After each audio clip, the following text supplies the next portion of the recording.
월드 오케이 뉴스. 오늘은 2025년 3월 17일입니다. 오늘 이렇게 몇 가지 인터넷 검색을 하면서 간추린 소식을 전해드리도록 하겠습니다.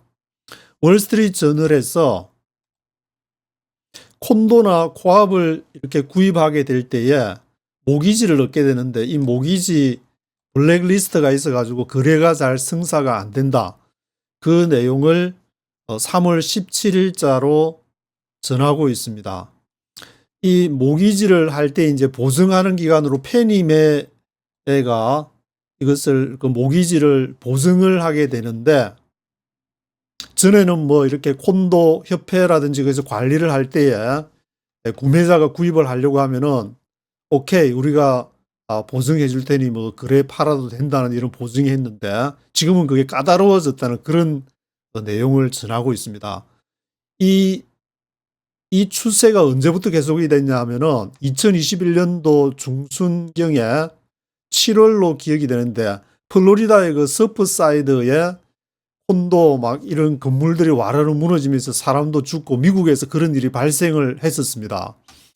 그래서 여기 표에 보시면은 그 이후로 이제 지금 현재 플로리다 쪽에서 페니메에 페니메의 콘도 프로젝트 블랙리스트가 있는 그런 집이 1,400채에 달한다. 플로리다가 제일 많고 캘리포니아도 지금 한 700채에 가깝게 되고, 그리고 뉴욕에도 한 100몇십 채 정도 되는 그러한 콘도 협회, 한 집이 이제 한 단위가 아니고 그 콘도를 관리하는 그 단지가 있는데, 그 단지가 이렇게 많은, 그래도 제법 많은 숫자인데, 이런 단지에서 그것을 페니메의 지지를 받지 못하는, 모기지 보증을 받지 못해 가지고 이게 구입할 수, 매매가 이루어지지 않는 그런 상황이 있다는 것을 보도를 하고 있습니다. 이걸 읽으면서 이제 느끼는 것은, 미국 정부가 이제 절반 정도 관여를 하는 페니메, 프레디맥에서 이렇게 까다로운 조건을 요구하는 게 함부로 그냥, 전에 이제 2008년에 물론 서브프라임 모기지 사태가 있어가지고 집을 마구마구 이제 매매할 수 있도록 허락을 한 적이 있어가지고 그런 기억 때문인지는 몰라도 앞으로는 좀 엄격하게 하겠다, 그런 어떤 기준이 아닌가라는 생각이 들었습니다. 다음 소식은 이제 트럼프가 플로리다에서 워싱턴으로 이제 비행기 타려고 가는데 기자들한테 얘기하는 그 내용인데, 푸틴하고 내 통화할 거다. 화요일 날, 내일 이제 통화할 거다, 그 말인데, 파워 플랜트, 그 자포리자 이제 원자력 그 얘기가 나오고, 그 다음에 이제 뭐 땅 문제가 나오니까 국경을, 러시아하고 우크라이나 간의 국경을 어떻게 할지, 그런 문제를 이제 한다고 3월 17일자로 전하고 있습니다. 이 기사 내용을 번역기로 한번 돌려서 보니까, 키예프의 영토 양보, 이 키예프는 우크라이나 말하는데, 그리고 자포리자 원자력 발전소 통제 문제. 왜냐하면은 우크라이나 지도를, 여기 지도를 한번 보시면 좋을 것 같은데, 요 우크라이나가 이렇게 있으면은 여기 이제 드니프르 강이 이렇게 흐르고 있는데, 요 중간에 꽤 이제 강이 폭이 꽤 넓은 이 지역에, 여기에 이제 자포리자 원자력 발전소가 지금 이제 러시아의 통제하에 있기 때문에, 근데 강이 있고 바로 맞은편에 또 우크라이나이기 때문에 이 문제를 어떻게 할 것이냐. 지금 이 지도는 ISW에서 제공하는 정보인데, 3월 16일이니까 어제 날짜로 지금 현 상황을 이렇게 러시아가 이렇게 점령한 동부 지역을, 크림반도가 있고 이쪽 지역을, 우크라이나의 그 이제 5분의 1에 해당하는 지역을 점령을 하고 있고, 이쪽 위에 쿠르스크도 뭐 전에 이렇게 많이 갔다가 거의 다 지금 이렇게 러시아가 회복을 한 그런 상태가 지금 되고 있습니다. 그래서 그런 전반적인 문제를 푸틴하고 한번 얘기를 한번 해볼 것이다, 그렇게 얘기를 하고, 근데 여기에 대해서 크렘린의 대변인이 있는데, 드미트리 페스코프 대변인은 통화는 할 거다 그렇게 확인을 했는데, 근데 트럼프의 토지 및 발전소 관련 발언에 대해서는 비밀이다.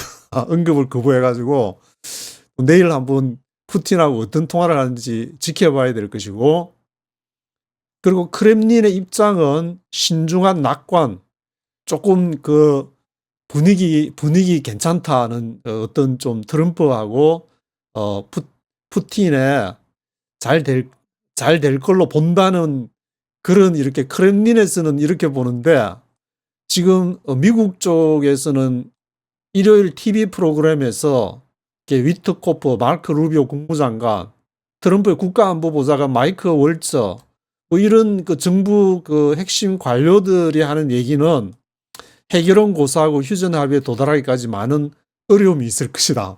지금 미국의 뭐 트럼프, 푸틴 당사자를 제외하고 러시아 대변인은 긍정적으로 보는데, 미국의 국무장관이나 국가안보보좌관 마이크 월처 이런 분들은 굉장히 비관적으로 보고 있다는 것이 그 로이터 통신의 분석 기사로 나오고 있습니다. 다음 소식은 중동 지역으로 가서 예멘의 후티 반군이 지금 이제 미국한테 좀 세게 지금 두들겨 맞고 있다, 그런 소식을 전하고 있습니다. 그래서 미국이 약속하는데 계속 후티 계속 때릴 거다. 후티 반군을 언제까지? 배를 공격하는 걸 멈출 때까지. 왜냐하면 이제 그쪽 지역에 홍해하고 예멘하고 예멘 맞은편에 이제 지부티라는 나라가 있고, 지도를 한번 여기 보시면은 요게 이제 그 문제가 되는 벳엘 만뎁 스트레이트, 이게 해협이 요로 이제 홍해에서 요로 올라가거나 아덴만을 통과해 가지고 여기 만뎁 스트레이트, 밥엘 만델 스트레이트 요 해협을 지나갈 때 여기가 이제 예멘 쪽이고, 여기가 지부티가 있고, 여기 이제 에리트리아가 있고, 여기 이제 소말리아가 있게 되는데, 여기를 지나면서 선박을 공격하니까 이걸 가만두면 안 되겠다 해가지고 지금 예멘의 후티 반군을 미국이 세게 때리고 있다는 그러한 내용입니다. 그래서 이 표를 보시면은 조금 전에 보신 그 밥엘 만뎁 스트레이트 해협으로 통과하는 이 선박의 그 루트, 통과하는 그 선박의 길이 지금 이렇게 선박 통과 대수가 팍 줄어들고 있는 것을 볼 수 있는데, 2024년부터 지난해부터 이제 계속 줄어들면서 지금은 이제 29회만 이렇게 통과한 것으로 나오고 있고, 그 외에 케이프 오브 굿 호프라고, 이거는 저 아프리카 남단 쪽에 보면 이제 희망봉 가까이 있는 그쪽에서는 이렇게 80일에나 증가를 해가지고 요 2024년 이후로 아프리카 남단 희망봉을 돌아 그쪽으로 홍해 쪽으로는 가지를 않겠다, 그런 내용이 이게 대비적으로 이렇게 보이고 있습니다. 이 통계가 이제 3월 5일자니까 한 열흘 정도, 12일 정도 이렇게 지난 통계이기 때문에 최신의 통계라고 부를 수 있는데, 그래서 여기 보이시는 이 사진에 이제 팍스뉴스 앵커였던 지금은 이제 국방부 장관 피터 헤그세스 이분이 이렇게 강하게 우리 후티 때리겠다, 언제까지, 공격 안 할 때까지, 예멘의 후티 반군이 그 지나는 선박 공격 안 할 때까지 계속 때리겠다는 그러한 얘기를 하고 있습니다. 그래서 로이터 통신은 한 미국 관리는 인터뷰에서 이 작전이 몇 주 동안 계속될 수 있다고 그렇게 밝혔다고 합니다. 지금 후티 반군 지도자의 성함이 압둘 말리크 알 후티. 이게 이제 후티가 있어서 이 이름을 따서 후티 반군이라고 칭하는 것 같은데, 압둘 말리크 알 후티. 미국이 예멘에 대한 공격을 계속하는 한 그 무장 세력이 홍해에 있는 미국 선박을 공격할 것이다. 둘이서 미국이 계속 공격하면 우리도 계속 공격할 것이다. 이게 어느 정도 조금 지나야, 이렇게 한쪽에서 지금 사망자도 많이 늘고 지금 미국이 세게 때리니까 그래서 이것도 이제 조금 양쪽의 후티 반군과 미국의 공격 간에 어떤 상황이 벌어질지를 또 지켜봐야 될 것 같습니다.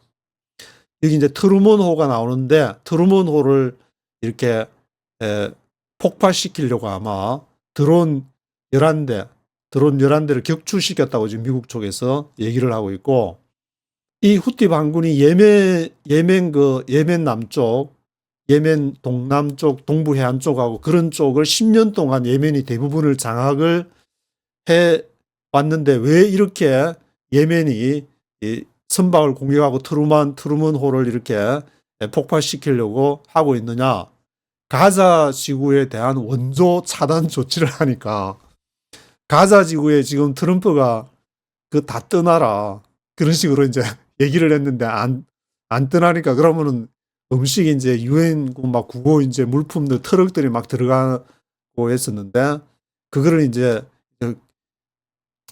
전부 차단시켜 버려라. 밥 주지 마라 그냥. 그래서 나오든지 굶어 죽든지 막 그런 식으로 가자 지구에 대한 원조 차단을 조치를 해버리니까 이거 해제 안 하면은 계속 이스라엘 선박에 대한 공격을 재개하겠다.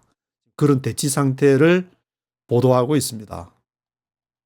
다음은 OECD, 로이터 통신에서 OECD 자료가 하나 있어가지고 보게 되면은 지금 트럼프의 이제 관세 정쟁이 빨아들인다는 거예요.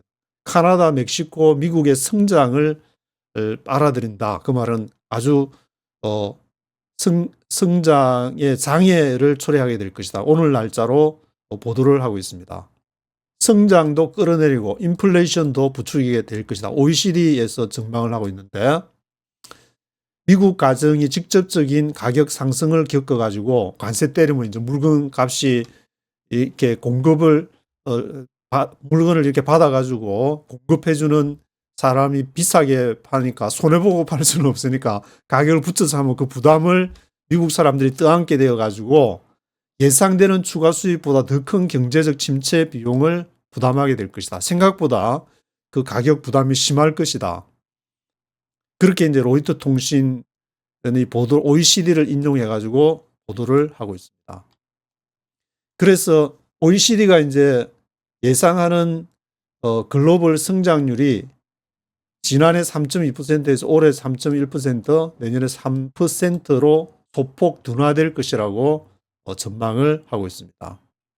그래서 이 표가 하나 있어서 이렇게 보여드리면은 나라별로 이렇게 쭉 전 세계 성장, 조금 전에 말씀드린 3.2%, 올해 3.1%, 내년에 3%, 그게 여기 쭉 나와 있고 G20이 나와 있는데 카나다와 멕시코가 여기 노란 색깔은 작년 12월에 예상 성장치가 카나다가 2%였는데 지금은 0.6% 정도로 이렇게 떨어지게 될 것이라는 그런 예상. 최근의 경제 성장의 전망이. 그리고 멕시코는 아예 이쪽으로 좀 마이너스 성장 쪽으로 가게 되면 멕시코가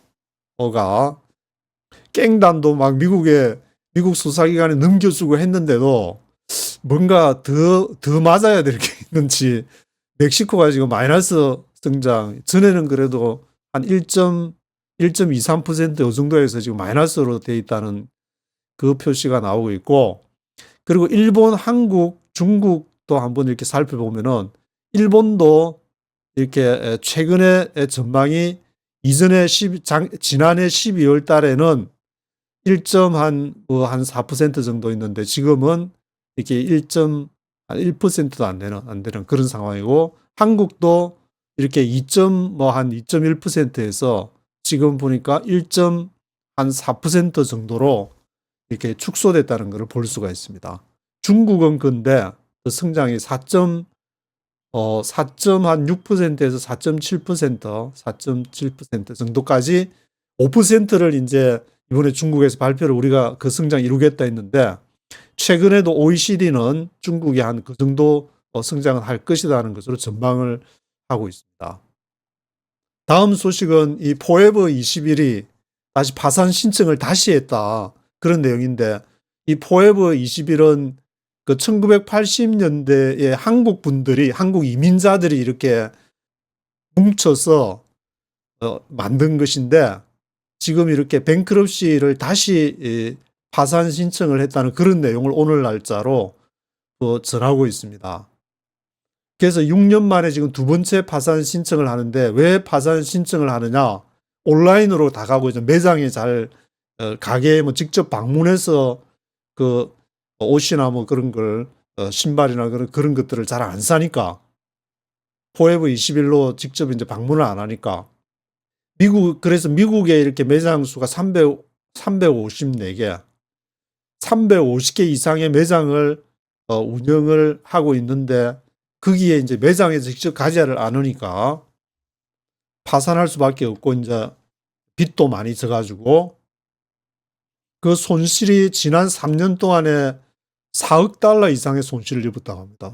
어마무시한 4억 달러 손실을 입은 후에 지금은 이제 부채가 15억 8천만 달러의 부채, 거의 뭐 16억 달러에 달하는 부채가 있어가지고 지금 파산 신청을 하는 것이고, 델라웨어 주에 이제 파산 법원이 있기 때문에 거기다가 이제 제출된 문서를 이렇게 보니까 그게 이제 드러나가지고 로이터에서 입수를 해서 보도를 하는 것인데, 1984년에 로스앤젤레스 한국 이민자들에 의해서 설립된 포에버 21.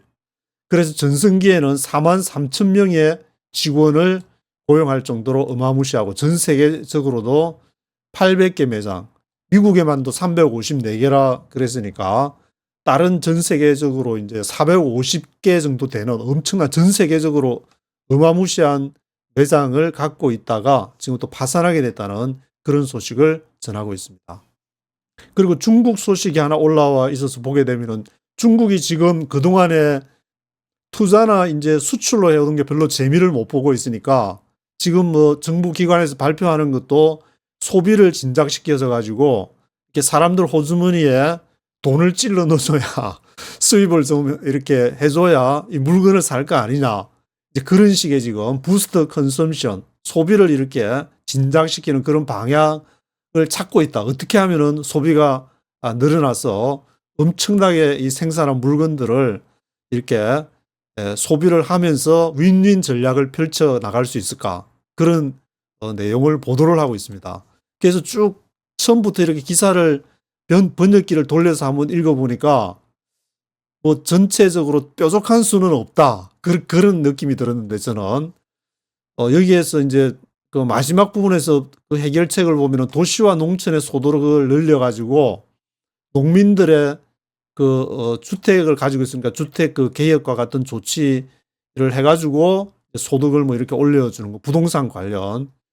부동산은 그동안에 해오면서 전체적으로 이제 실패한 케이스, 시멘트로 이렇게 사 올린 부가 별로 재미를 못 본 그런 케이스에 해당한다고 볼 수 있는데, 이거를 지방 정부가 이거를 실행하기 위해서는 한계가 있다, 그런 내용으로 로이터는 보고 있습니다.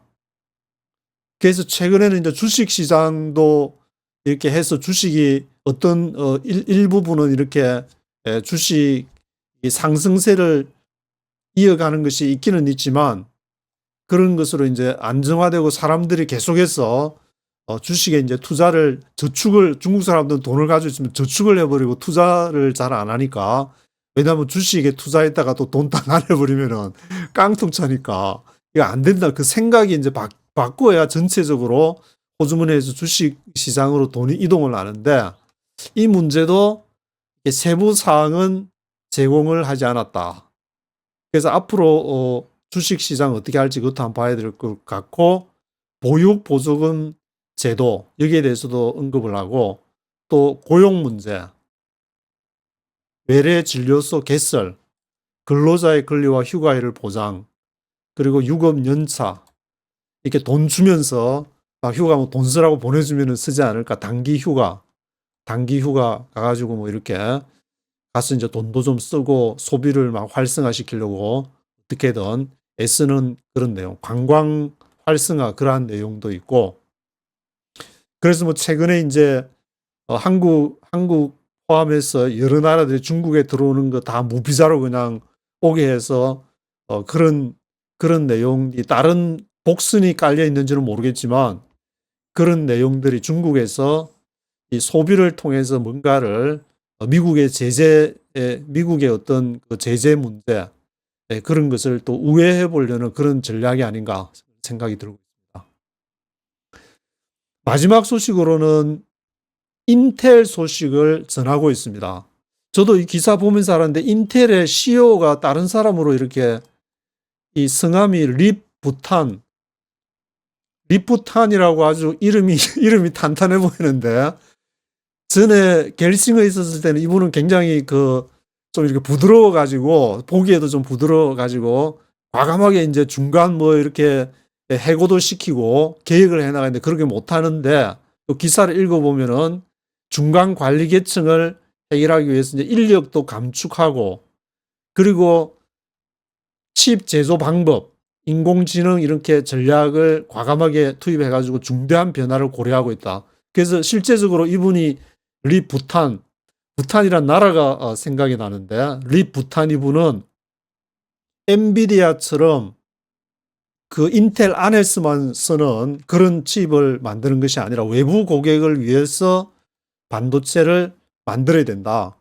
그래서 인공지능 같은 것도 보면 이제 앞으로 전망하시는 그 유튜브에서 들어보면은 이렇게 주문형으로 지금 이미 뭐 이렇게 유튜브에서 보는 그 칩은 구글이 이제 자체로 이렇게 만들어 가지고 이것을 다 남들이 와서 이렇게 뭐 해킹을 하거나 어떻게 하기가 그 안에서 잘 돌아가게끔 만들었기 때문에 앞으로 인텔도 엔비디아처럼 다른 고객을 위해서 반도체 만드는 것도 이렇게 고려를 해야 될 것이다. 우선순위의 하나다. 그렇게 전하고 있습니다. 앞으로 이 부탄 이거 탄탄하게 어떻게 잘 인텔을 이렇게 유지해 갈지를 지켜봐야 될 것이고 미국이 이제 인텔을 살리기 위한 하나의 방편이 지금 대만의 그 TSMC CEO가 얼마 전에 이제 그 650억 달러인가 미국에 투자하기로 했는데 또 최근에 며칠 전인가 보니까 1650억 달러로 해가지고 이렇게 아리조나에다가 뭐 다시 또 이렇게 새로 하나 이렇게 반도체 공장을 새로 이렇게 짓기로 신설을 하는 걸로 그렇게 이제 1650억 달러 어마무시한 그거를 얘기를 하는데 이것이 인텔과 관련이 있는 것이 아닌가 그런 생각이 들고 또 이제 상무부에서 이렇게 메일 오는 것을 보게 되면은 미국이 반도체에 대해서 갖고 있는 생각은 한 10개 정도 큰 그 산학연구원처럼 이제 사람들이 사는 이제 연구원들이 사는 그 마을, 학교, 그리고 산업단지 그런 거를 미국에다가 크게 한 10개 정도 이렇게 짓는 것이 아닌가. 저는 그런 생각이 이제 상무부에서 오는 메일을 보면은 그런 생각이 좀 들었는데 앞으로 이제 인텔과 TSMC 그리고 삼성 반도체 또 미국에 그런 공장들을 지으려고 이제 했기 때문에 좀 한국에 지으면 좋겠지만 지금 전 세계 추세가 그렇게 제조업을 가지고 오겠다고 하니까 안 가져오면 또 트럼프한테 또 맞으니까 하여튼 여러 가지 고려해 가지고 한국의 또 인재들이 또 삼성 반도체 공장에도 많이 와서 그분들이 또 활약을 하면서 또 대한민국을 위해서 할 수 있는 일들을 찾아가야 되지 않을까 그런 생각도 좀 들고 있습니다. 오늘은 여기까지 하도록 하겠습니다.